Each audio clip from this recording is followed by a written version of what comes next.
Hello, hello. It is June 10th. Yep, Thursday, June 10th of 2021.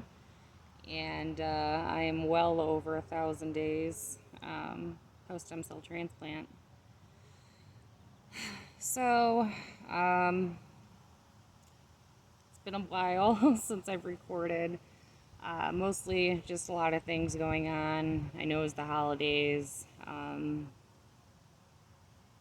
I thought I was excelling at my job. I was staying busy.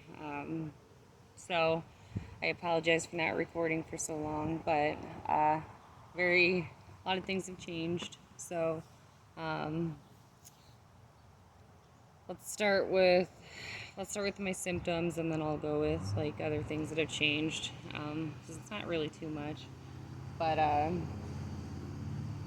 so symptoms I've been having are just like extreme fatigue, brain fog. Um, I still have neuropathy, like in my toes, my fingers sometimes, and I randomly get these backstabbing jolts in my back from when I had shingles. Um, yeah, sometimes the fatigue's pretty severe. Um, I don't know. The job that I was at last, I sat at a desk, did a lot of typing. It wasn't very physical.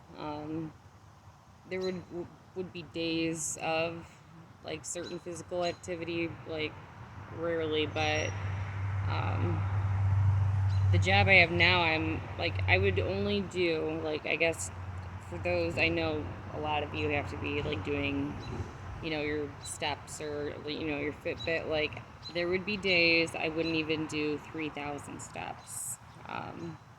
That's how little I was moving around. My new job now, I'm up on my feet a lot more. I'm walking,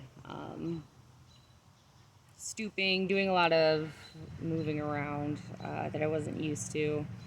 So I feel like my stamina is not as great as I thought it was, and I have a lot of work to do still. Um, I thought I don't want to say a lot of this I thought was writing it out to get better, but like I was exercising and doing things, but it's like my energy is like, it's killing me. I did get the COVID vaccine, and I thought that was maybe like attributing to it, and it may be, but um, I doubt it. So, so extreme fatigue uh, has been probably the worst symptom, other than just my generalized. Like I have anxiety to the nth power. I'm very sensitive. Um, I just feel like I have a lot to say, but I can't. uh, just because I'm mindful of how other people feel, and I know that my feelings on certain things may not be permanent, so I'd rather just not say them at all. But and especially like around people who that may affect.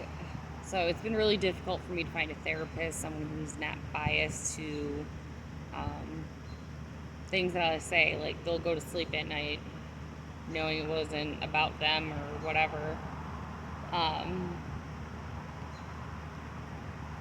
so yeah, still on the hunt for that. So the anxiety, like I've been having a lot of crying spells. I partially, I think, is to do with like I started my hormone replacement therapy, but it's like I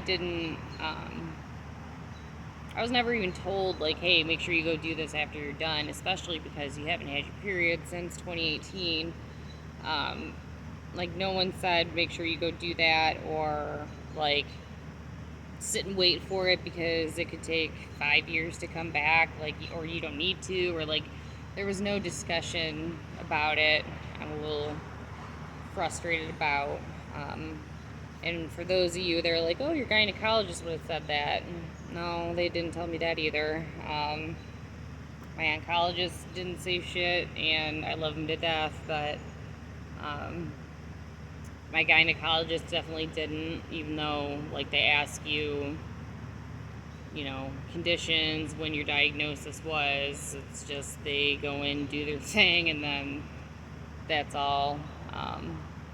No one suggested hormone replacement therapy, so as you can see, I probably need it to kick in a little bit quicker than it is, but I finally started it, and I think that's what counts.